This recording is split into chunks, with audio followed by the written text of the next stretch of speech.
सभी को प्रभु यीशु मसीह के नाम में सलाम। आज मैं खुदावन के वचन को आप सभी के साथ बांटने जा रही हूँ और खुदा का कलाम आज हमें क्या बताता है। हम देखेंगे नीति वचन उसका 3 अध्याय और उसकी 5वीं आयत में और 6ठी आयत में किस प्रकार से लिखा है। नीति वचन उसका 3 अध्याय और उसकी 5वीं और 6ठी आयत में किस प्रकार से लिखा है। तू अपनी समझ का सहारा न लेना, वरन संपूर्ण मन से यहोवा पर भरोसा रखना, उसी को स्मरण करके सब काम करना, तब वह तेरे लिए सीधा मार्ग निकालेगा। यहाँ पर हमें खुदा का कलाम क्या बता रहा है कि हमें अपनी समझ का सहारा लेने की आवश्यकता नहीं है।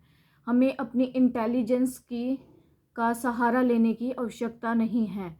हम कई बार सोचते हैं कि हम बहुत बुद्धिमान हैं, हम ये जॉब कर लेते हैं, हम ये काम कर लेते हैं, हम ये बिज़नेस शुरू कर लेते हैं। मगर अगर हम परमेश्वर से प्रार्थना करते हैं और परमेश्वर पर भरोसा रख के प्रार्थना के द्वारा जब हमें खुदा की ओर से जवाब मिलता है, उस कार्य को हम करते हैं, तो परमेश्वर हमें उसमें सक्सेसफुल करते हैं। बजाय इसके कि हम अपनी इंटेलिजेंस का सहारा लें, अपनी समझ का सहारा लें और कुछ भी ऐसे ही शुरू कर दें, कोई जॉब ज्वाइन कर ले या कोई बिज़नेस शुरू कर देते हैं, कोई कारोबार शुरू कर देते हैं और बाद में हम क्या होते हैं, उसमें सक्सेसफुल नहीं हो पाते हैं। बहुत सी रुकावटें आ जाती हैं। कई बार हमें वो जॉब छोड़नी पड़ जाती है क्योंकि खुदा की मर्ज़ी शायद उसमें नहीं होती है। और हमें अपनी समझ के सहारे के बजाय खुदावन के ऊपर ज़्यादा भरोसा रखना ज़रूरी है। और जब हम ऐसा करते हैं तो हम ये दिखाते हैं कि हम खुदा का भय मानते हैं। और जो खुदा के भय मानते हैं उन लोगों को प्रभु कभी भी शर्मिंदा नहीं होने देते। जिनकी निगाहें खुदावन की ओर लगी रहती हैं, वे लोग कभी भी लज्जित नहीं होते, उनको कभी भी शर्मिंदा नहीं होना पड़ता। इसलिए प्रभु पर हमें भरोसा रखने से सक्सेसफुल हम होते हैं और हमें सक्सेस मिलती है। हम उस कार्य में सफल हो जाते हैं जो हम प्रभु के नाम में शुरू करते हैं। प्रभु के नाम में उसको स्मरण करके हमें सब कामों को करना ज़रूरी है, क्योंकि तभी वो हमारे लिए एक सीधे मार्ग को तैयार करता है। अगर हम सोचते हैं कि हमारे जीवन में प्रभु की बुलाहट है, हम अपनी सेवकाई शुरू कर देते हैं, मगर हमें पहले तो जो बहुत ज़्यादा जोश होता है और हम देखते हैं कि थोड़े ही समय के बाद हम ठंडा पड़ना शुरू हो जाते हैं। शायद खुदा की मर्ज़ी हमारे जीवन से ये नहीं है। पहले हमें क्या करना चाहिए? खुदावंद के हजूरी में बैठकर उससे बातचीत करना ज़रूरी है। हमें खुदावंद से पूछना ज़रूरी है।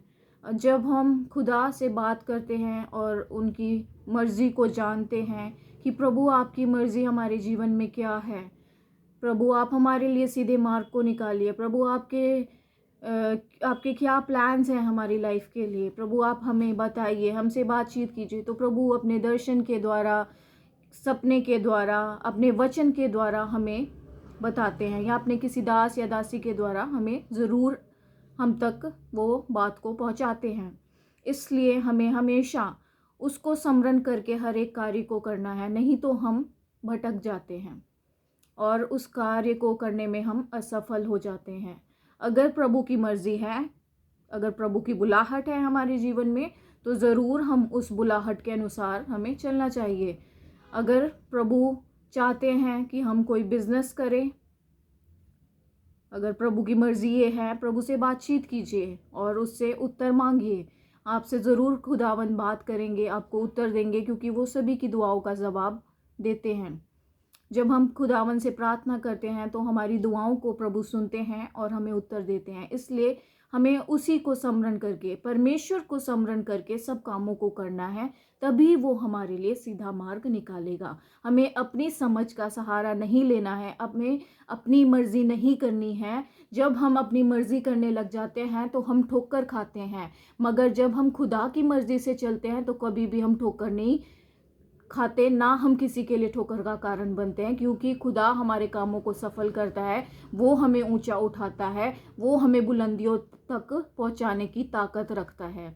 इसलिए प्रियो, आज का वचन यही था जो प्रभु आपसे बात करना चाहते थे ये मैं नहीं बल्कि प्रभु का वचन कहता है कि तू अपनी समझ का सहारा ना ले, वरन संपूर्ण मन से यहोवा पर भरोसा रख, उसी को स्मरण करके सब कामों को कर, क्योंकि तब वो तेरे लिए क्या सीधा मार्ग निकालेगा। तो खुदावंद आप सभी को इस वचन के द्वारा बहुत याद के साथ आशीषित करे। आप खुदावंद में बने रहें, खुदा की हजूरी में बने रहें और उससे प्रार्थना और विनती लगातार करते रहें। आपके जीवनों को खुदावंद बदलना चाहते हैं। आपके जीवनों में खुदावंद आपको सक्सेस देना चाहते हैं, बुलंदियों पर पहुंचाना चाहते हैं। इसलिए खुदा के हजूर में बैठें और उससे बातचीत करें, उसी को याद करके सब कामों को शुरू करें। मैं धन्यवाद करती हूँ खुदावंद का कि प्रभु ने मुझे ये समय दिया ताकि मैं आप सभी के बीच में आकर इस खुदा के कलाम को आप सभी के बीच में बांट सकूं। मैं धन्यवाद करती हूँ आप सभी का कि आप इस वचन को सुन रहे हैं, और जिसको ये वचन छूता है तो आप ज़रूर इस वीडियो को लाइक कीजिए और शेयर कीजिए। आपको खुदावंद बहुत याद के साथ ब्लेस करे। आमीन। जय मसीह की।